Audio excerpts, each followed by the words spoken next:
పైకి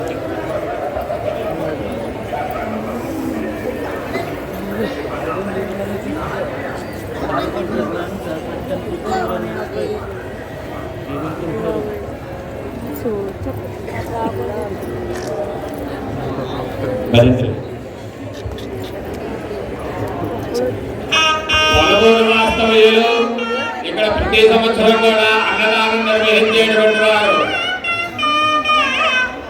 కలిగింటి రాజాయమ్మ గారు వారసులు వారి మనవలు మునమనవలు వారందరూ కూడా సమర్పించినటువంటి ముత్యాలు పగడాలు అన్ని కలిపినటువంటి తలంబరాలు అక్షతలన్నీ కూడా వారే సమర్పిస్తున్నారు ప్రతి సంవత్సరం కూడా.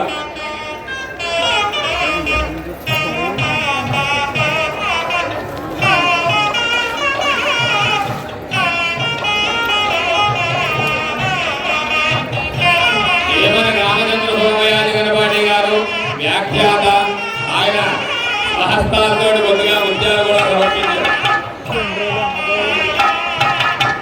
అలాగే పుష్పమాలికలు కూడా సమర్పించారు.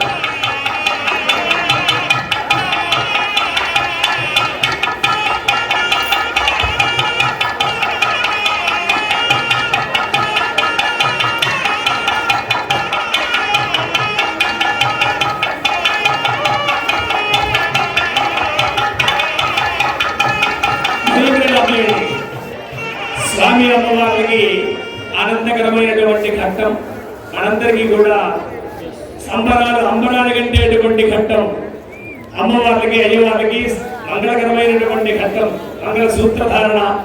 స్వామివారికి యజ్ఞ సూత్ర ముత్యములు తలంబరాల్లో ఎందుకు వేస్తారు? అలాగే మనకి దేవస్థానానికి జనరేటర్ ఇచ్చినటువంటి రామకృష్ణారావు గారు కూడా ముత్యాలు సమర్పించారు. వివాహంలో కళ్యాణంలో తెల్లని వస్తువులు, ఇక్కడ తెల్లని పట్టు వస్త్రాలు, బంగారు అంచులు, తెల్లని మల్లెలు, తెల్లని మొలలు, తెల్లని బియ్యము, తెల్లని ముత్యాలు, తెల్లని పాలు, చూడండి ఇవన్నీ కూడా దాంట్లో కూడా తలంబరాలు వినియోగిస్తూ ఉంటారు. ఈ తెల్లని వస్తువులన్నీ కూడా చంద్ర ప్రీతికారకమైనటువంటివి, చంద్రుడికి ప్రీతి అయినటువంటివి ముత్యాలు. జాతకంలో మనకు ఏదైనా చంద్రుడు కనుక వీక్గా ఉన్నాడంటే ముత్యాలను వేసుకోండి, లేక ఉంగరంలో ముత్యం పెట్టుకోండి అంటారు. కాబట్టి సిద్ధాంతులు ఆ విధంగా చంద్రుడికి ప్రీతి అయినటువంటి ముత్యాలు కనుక పోస్తే మనస్సు ప్రశాంతంగా ఉంటుంది అని చెప్పారు. కాబట్టి వధూవరుల యొక్క శిరస్సు మీద మంచి ముత్యాలు పోస్తూ ఉంటారు. అదిగో స్వామి అమ్మవారికి చూడండి, మంచి ముత్యాలు పరమూరు వారైతేనేమి ఇతర భక్తులైతేనేమి తట్టలు గుట్టలుగా తీసుకొని వచ్చారు. మంత్రపూర్వకంగా స్వామి అమ్మవారికి సమర్పణం చేయబోతూ ఉన్నారు. చూడండి, ఓం ప్రజాపతి అందరూ చెప్పండి ఒకసారి నమస్కారం చేస్తూ. ప్రజామే, గట్టిగా చెప్పండి, ప్రజామే కామః సమృద్ధ్యతాం, పశవో మే కామః సమృద్ధ్యతాం, యజ్ఞో మే కామః సమృద్ధ్యతాం, శ్రియో మే శ్రియో మే శ్రియో మే కామః సమృద్ధ్యతాం.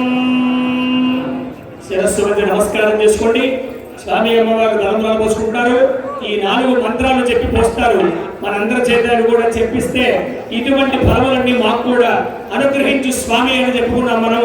అదిగో శుభమంత్రంగా చేస్తూ ఉన్నారు.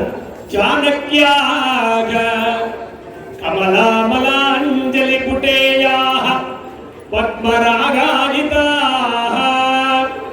యస్తా రాఘవ మస్తకే చ విలసత్ కుంద ప్రసూనాయితాః స్రస్తా శ్యామల కాయ కాంతి కలితా యా ఇంద్రనీలాజితాః యుక్తాస్తా శుభదా భవంతు భవతాం శ్రీరామ వైవాహికాః అని మంగళకరమైనటువంటి శ్లోకములన్నీ కూడా ఇందాక పండితులు చెప్పి ఉన్నారు. ఆ ఆది దంపతులైనటువంటి లక్ష్మీనారాయణులు కదంశపూష సంభూతమైనటువంటి ఈ లక్ష్మీ నృసింహస్వామి శిరస్సు మీద ధరించేటువంటి ఆ ముత్యాల తలంబ్రాలు, వాటితో పాటుగా సమర్పించేటువంటి అక్షతలు, ఆర్ద్రాక్షతారోపణం అంటారు. అంటే పాలు కొంచెంగా వేసి, పసుపు వేసి, ముత్యములు కలిపి, మల్లె మొక్కలు వేసి, ఇదిగో మా అయ్యో గారు పట్టుకొచ్చారు ఏసీ గారు, దాని నిండా కూడా ముత్యాలు పోసి పుష్ప రేఖలన్నీ కూడా వేశారు. ఒక పక్కన విద్యుమాల్లా ప్రకాశిస్తున్నాయి గులాబీ రేఖ తగలడంతో, ఒక పక్కన స్వచ్ఛంగా ప్రకాశిస్తున్నాయి, మరొక పక్కన నీలం పుష్పాలు వేస్తే ఇంద్రనీలములా ప్రకాశిస్తున్నాయి. ఇట్లా అనేక కోణాల్లో చూస్తే అలా అలా ప్రకాశించేటువంటి ముత్యములు ఆ దంపతులు ధరించిన తరువాత మనందరికీ కూడా అనుగ్రహ రూపమైనటువంటి స్వరూపంగా ప్రకాశిస్తూ అలా శిరస్సు మీద దారుతూ ఉంటే మనందరం చూస్తూ ఉంటే అమ్మవారు సిగ్గు అనుమతూ స్వామి యొక్క శిరస్సు మీద ఆ మంచి ముత్యాలు పోస్తూ ఉంటే దోసిళ్లతోటి ఆ స్వామికి కూడా నిబ్బరంగా హరిగా కూర్చున్నట్ట స్వామి. అమ్మవారు కొంచెం వంగి ఉంది. నిత్యానబాయిని భర్త దగ్గర భార్య ఎలా ఉంటుంది? అనగుముగా మెలగుముగా ఉంటుంది, భక్తిగా ఉంటుంది. ఇక్కడ అమ్మవారు లోకానుగ్రహకారిణి అయినటువంటి అమ్మ. ఏమండి, ఎప్పుడు కూడా స్వామిని విడిచిపెట్టకుండా ఉండే తల్లి. స్వామి ఎప్పుడెప్పుడైతే అవతారం ధరిస్తాడో అప్పుడప్పుడల్లా ధర కూడా వస్తూనే ఉంది అమ్మవారుగా. వెంకటేశ్వర స్వామిగా వచ్చాడు, పద్మావతిగా వచ్చింది, శ్రీకృష్ణ ప్రభువుగా వచ్చాడు, రుక్మిణీదేవిగా వచ్చింది. ఏమండి, ఆ నరసింహస్వామిగా వచ్చాడు, లక్ష్మీదేవిగా వచ్చింది. ఇట్లా రాముడుగా వచ్చాడు, సీతా మహాలక్ష్మిగా వచ్చింది. ఎక్కడెక్కడ విడిచిపెట్టిందండి అంటే ఉత్తమమైనటువంటి స్త్రీ, పతివ్రత ధర్మం ఉన్నటువంటి స్త్రీ ఎప్పుడు భర్తనే అలా కూడి ఉంటుంది, విడిచిపెట్టకుండా ఉంటుంది అని చెప్తారు. అక్కడెక్కడో రంగనాయకుడు అయినటువంటి స్వామి సప్త ప్రాకార మధ్యే సరసిజ ముకుళాద్భాసమానే విమానే కావేరీ మధ్యదేశే ఫణిపతిశయనే శేషపర్యంక భాగే నిద్రా ముద్రాభిరామం కటినికటశిర పార్శ్వ విన్యస్త హస్తం పద్మాధాత్రీకరాభ్యాం విచలిత చరణం రంగనాథం భజేహం అంట ఆ స్వామి. రంగనాథ భవంతో నిత్యశ్రీదంతో నిత్యవందనాని భవంతో ఆందల్య దేవత యజ్ఞ భవత దేవతాభ్యో నమః ఆనందకర్పూర్ణనిరాజనందరజయామణిరాజనానందరం శుద్ధాత్మనేయం సమర్పయామి.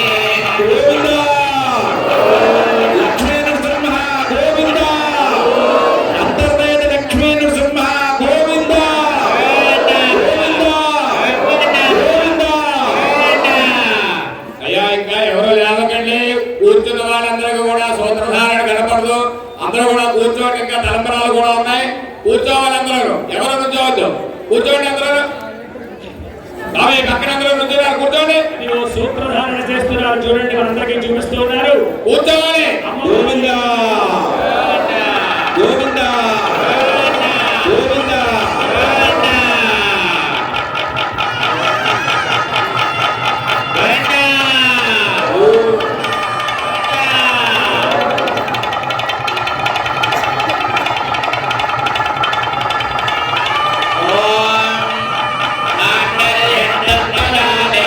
లోకరక్షణ హేతునా కంఠే రత్నాని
అమ్మవారి మెడలో మంగళసూత్రం, స్వామివారి మెడలో యజ్ఞ సూత్రం. చూడండి ఎంత విశేషం. ఎక్కువ బంగారమే, ఆయన ఒళ్ళంతా బంగారమే. హిరణ్యాయ హిరణ్యరజనే హిరణ్యగిరీయాయ హిరణ్యవాహవే హిరణ్యసూత్రాయ హిరణ్యవజ్రనఖాయ బంగారమే. దిగువ ఉందండి. అమ్మవారు లక్ష్మీదేవిని కట్టుకున్న తర్వాత ఇల్లంతా బంగారమే కదా. కాబట్టి ఒక భక్తుడు అంటాడు, రత్నాకరస్తవగృహం గృహిణీజ లక్ష్మీ కిం దేయమస్తి భవతే జగదీశ్వరాయ అభీరవామనయనాహృత మానసాయ దత్తం మనోజనుపతే కృపయా గృహాణ. ఇది బాగా వినాలి. ఒక భక్తుడి యొక్క అభిప్రాయం. మనమంతా భక్తులే కదా, భక్తిగా వచ్చాం కదా అన్న అభిప్రాయం కూడా ఇదే. ఏమండి? ఎందుకంటే అంటాడు, ఓ జగదీశ్వరుడైనటువంటి ఓ పరమాత్మ, ఓ భగవంతుడా, రత్నాకరస్తవగృహం, నీకేదో పూజలో రత్నాలు మడులు అన్ని సమర్పిద్దామని అనుకున్నా. పుష్పాలు అయితే అందరూ విశేషమైనటువంటి రత్నాలు ఇద్దామనుకున్నా.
Come on.